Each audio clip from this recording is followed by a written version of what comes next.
Hello viewers, আজকে আমি আপনাদেরকে যে বিষয়টি নিয়ে কথা বলবো সেটি হচ্ছে আপনারা কিভাবে নতুন ভোটার আইডি কার্ড বানাবেন। অর্থাৎ যাদের 18 বছর হয়ে গেছে বা যারা অনেক বেশি বয়স, কোনো কারণে আইডি কার্ড বানানো হয়নি এখন পর্যন্ত, তো তারা কিভাবে অনলাইন অ্যাপ্লিকেশন করবেন, কিভাবে আইডি কার্ডটি পাবেন, কখন ছবি তুলবেন, কোথায় ফিঙ্গারপ্রিন্ট দেবেন, তো সকল কিছু নিয়ে আজকে বিস্তারিত আপনাদেরকে বলবো।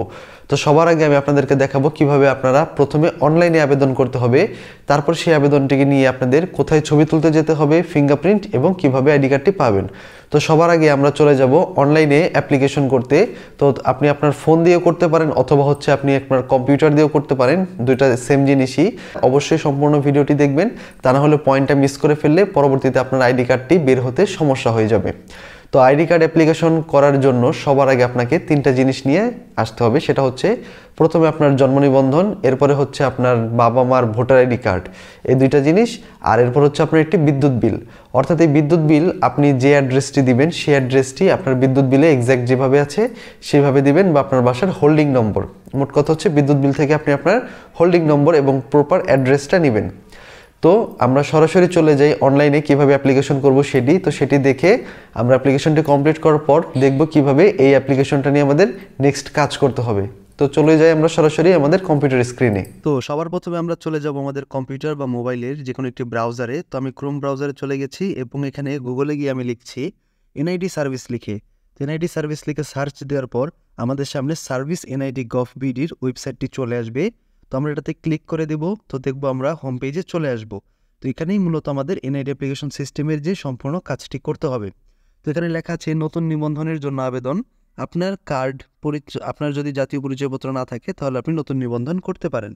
তো আমরা এখানে আবেদন নাওতে ক্লিক করলে আমাদের একটি ছোট্ট অ্যাকাউন্ট নিবন্ধন করতে বলবে। তো আমরা এখানে সবার প্রথমে আমাদের নাম দিতে হবে। তো আমরা আমাদের জন্ম নিবন্ধন দেখে একদম হুবহু ইংরেজিতে সবগুলো বড় হাতের অক্ষর দিয়ে আমরা নামটি লিখব। এখানে আপনার যদি এমডি থাকে সেক্ষেত্রে এমডির পরে যদি ডট থাকে আপনি অবশ্যই ডট দিবেন, আর যদি না থাকে আপনি দিবেন না। একদম হুবহু আপনার সার্টিফিকেট বা জন্ম নিবন্ধনকে মিলিয়ে দিবেন। এরপরে জন্ম তারিখ দিয়ে নিচে একটি ক্যাপচা কোড থাকবে, সেই ক্যাপচা কোডটি বসিয়ে এখানে বহালে ক্লিক করলেই একটি ফোন নাম্বার চাইবে। তো আপনি আপনার ফোন নাম্বারটি দিয়ে দিবেন। তো আমি এখানে ফোন নাম্বার দিয়ে বহালে দিলেই দেখবেন ফোনে একটি ওটিপি গেছে। তো ওটিপিটা এখানে বসিয়ে দিলেই আপনার অ্যাকাউন্ট নিবন্ধন হয়ে যাবে। এরপর আপনাকে এখানে একটি ইউজার নেম এবং একটি পাসওয়ার্ড সেট করতে হবে। এটি অবশ্যই আপনারা খাতায় লিখে রাখবেন, কারণ আপনারা যখন আইডি কার্ড পাবেন তখন এই ইউজার আইডি এবং পাসওয়ার্ড দিয়ে আপনাকে লগ ইন করতে হবে। তো এখানে আমি একটি ইউজার আইডি দিয়ে দিচ্ছি মন মতো এবং একটি পাসওয়ার্ড দিয়ে বহালে দিলাম। তো এখানে বলছে ইউজার নেমটি নিবে না, কারণ এই ইউজার নেম অলরেডি ব্যবহার হয়েছে। তো আমি সাথে আরও কিছু সংখ্যা দিয়ে দিলাম, এরপরে বহাল দিলাম, দেখলাম হয়ে গেছে। তো আমার ইউজার আইডিটি এবং পাসওয়ার্ডটি আমাকে অবশ্যই মনে রাখতে হবে। তো এরপরে আমাদের প্রোফাইলে চলে যাবে, অর্থাৎ আমাদের মূল যে পেজ, এবং এখান থেকে আমাদের নিচে বিস্তারিত প্রোফাইল এই অপশনটিতে আমাদের সিলেক্ট করতে হবে। তো এখানে ক্লিক করলে আমাদের যে মূল ফর্ম সেটি চলে আসবে। মূলত আমাদের এই তথ্য ফর্মটাই আমাকে পূরণ করতে হবে। তো এখান থেকে আমরা দেখতে পাচ্ছি যেখানে অনেক কিছু আছে। তো আমরা সিম্পলি এখানে এডিট অপশনে ক্লিক করে দিব। এডিট অপশনে ক্লিক করে দিলাম। এরপরে এখানে আমাদের সবার প্রথমে বাংলায় নাম লিখতে হবে, হুবহু নামটি দিয়ে দিব। এরপরে লিঙ্গ সিলেক্ট করে রক্তের গ্রুপ দিয়ে জন্ম নিবন্ধন নম্বরটি দিয়ে দিব। এরপরে আমাদের জন্মস্থান দিয়ে দিব। যেহেতু আমার জন্মস্থান ঢাকা, সেই জন্য আমি এখানে ঢাকা অপশন দিয়ে দিচ্ছি। তো আপনারা আপনাদেরটা দিয়ে দিবেন। তারপরে আপনার এখানে পিতার নাম দিতে হবে। আপনি অবশ্যই আপনার সকল তথ্য দেখে দেখে মিলিয়ে দিবেন। যদি আপনার পিতা মৃত হয় সেক্ষেত্রে আপনি মৃত অপশনে সিলেক্ট করে এখানে জন্মসাল দিয়ে দিবেন, আর যদি মৃত না হয় তাহলে টিক মার্কটি উঠিয়ে দিবেন। এরপরে পিতার নাম ইংলিশে লিখে পিতার ভোটার আইডি কার্ডের নাম্বারটি এখানে দিয়ে দিবেন। এরপর আপনি আপনার মাতার নাম দিবেন একইভাবে বাংলায়। যদি মৃত হয় তাহলে মৃত অপশানে সিলেক্ট করবেন। এরপরে এখানে মৃত্যু সাল দিবেন, আর যদি জীবিত থাকে তাহলে টিকটি উঠিয়ে দিবেন। এরপরে ইংলিশে নামটি লিখে একইভাবে ভোটার আইডি কার্ড নাম্বারটি দিয়ে দিবেন আপনার মায়ের। তো নাম্বার দেওয়ার পরে আপনি এখানে নিচে আপনার ভাই বোনের তথ্য থাকলে দিতে পারেন, না দিলেও সমস্যা নেই। এরপরে আপনার বৈবাহিক অবস্থা এখান থেকে সিলেক্ট করতে হবে। যদি বিবাহিত হন তবে বিবাহিত দিয়ে নিচে এখানে আপনার স্ত্রীর নাম বা স্বামীর নাম, তারপর ভোটার আইডি কার্ড, এবং যদি মারা গিয়ে থাকে তাহলে মৃত্যুসাল দিতে হবে। আর যদি আপনি অবিবাহিত হন সেক্ষেত্রে অবিবাহিত সিলেক্ট করে দিবেন। তো আমি এখানে অবিবাহিত দিয়ে আমি নিচে আর কিছু নেই, তো আমি উপরে পরবর্তী অপশানে দিয়ে দিচ্ছি। তো পরবর্তী অপশানে দেওয়ার পর আমাদেরকে এখানে চাইছে আমার শিক্ষাগত যোগ্যতা। তো এখান থেকে আমাকে শিক্ষাগত যোগ্যতা সিলেক্ট করতে হবে। শিক্ষাগত যোগ্যতা এখান থেকে আমি দিয়ে দিচ্ছি উচ্চ মাধ্যমিক। আপনারা যদি অনার্সে পড়েন তাহলে উচ্চ মাধ্যমিক দিবেন, অর্থাৎ আপনাদের কাছে যে সার্টিফিকেটটি বর্তমানে আছে সেটি দিবেন। যদি আপনারা ইন্টারে পড়েন সেক্ষেত্রে আপনারা মাধ্যমিক দিবেন, অর্থাৎ যে সার্টিফিকেট পাননি সেই সার্টিফিকেট দেওয়া যাবে না। এরপরে পেশা দিচ্ছি, এখানে যেহেতু আমি এখনও ছাত্রের জন্য আমি ছাত্র দিয়ে দিলাম। আপনারা এখানে সকল পেশা আছে, আপনারা যে যেটা করেন সেটা দিয়ে দিবেন এখান থেকে। তো আমি এখান থেকে ছাত্র সিলেক্ট করে আমি নেক্সট যাচ্ছি। এরপর এখানে হচ্ছে অসমর্থতা, অর্থাৎ আপনি যদি কোনো রকম প্রতিবন্ধী হয়ে থাকেন, দৃষ্টি প্রতিবন্ধী বা হচ্ছে শ্রবণ প্রতিবন্ধী, সেখান থেকে আপনি সিলেক্ট করবেন। আর যদি এখানে লিস্টে না থাকে অন্যান্য সিলেক্ট করে আপনি লিখে দিতে পারেন। তো এখানে আর যদি না থাকে তাহলে আপনি কোনো কিছু দেওয়ার দরকার নেই।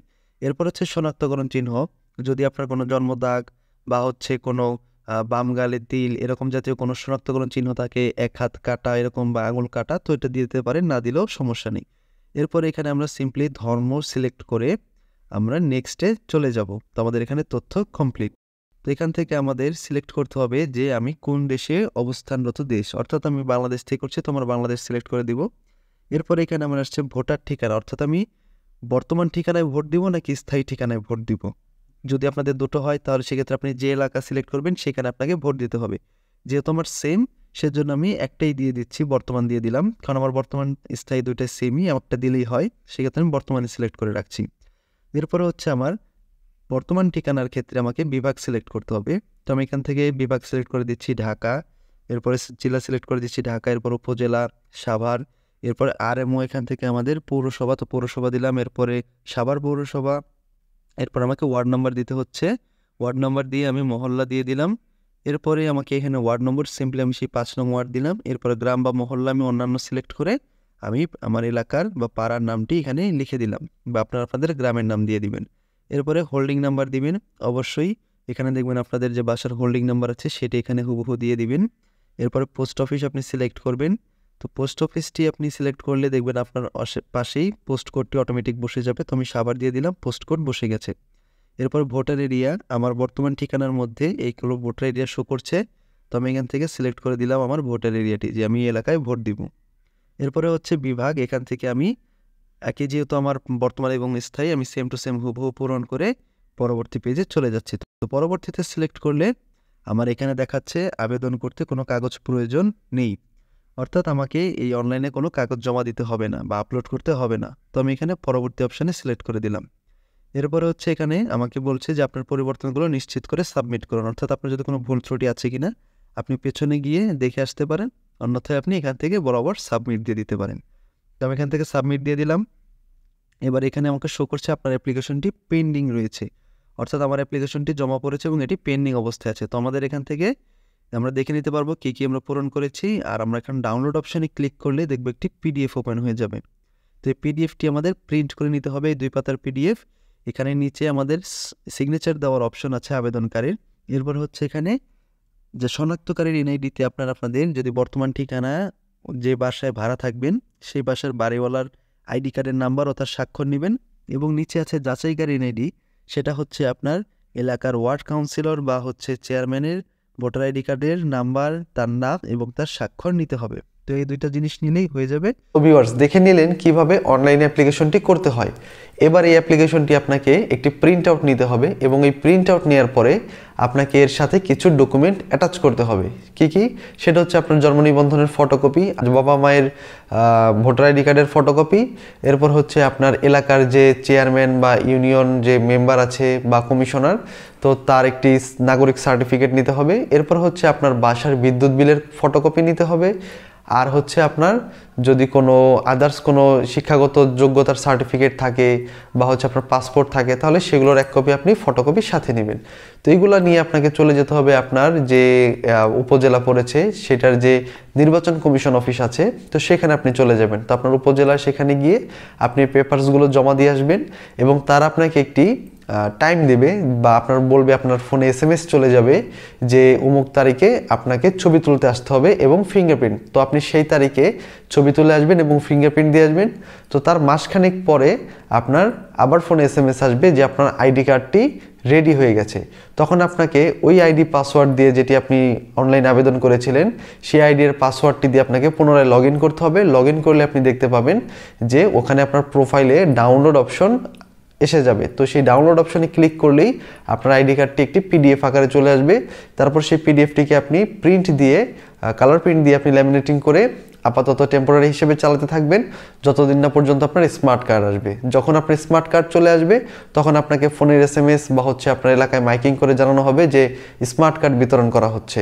তখন আপনি গিয়ে আপনার সেই প্লাস্টিক আইডি কার্ডটি জমা দিয়ে এবং আপনার কাছে যে ফর্মের রিসিপ্ট কপি থাকবে সেই রিসিপ্ট কপি দিয়ে আপনি আপনার স্মার্ট এনআইডি কার্ডটি কালেক্ট করে নেবেন।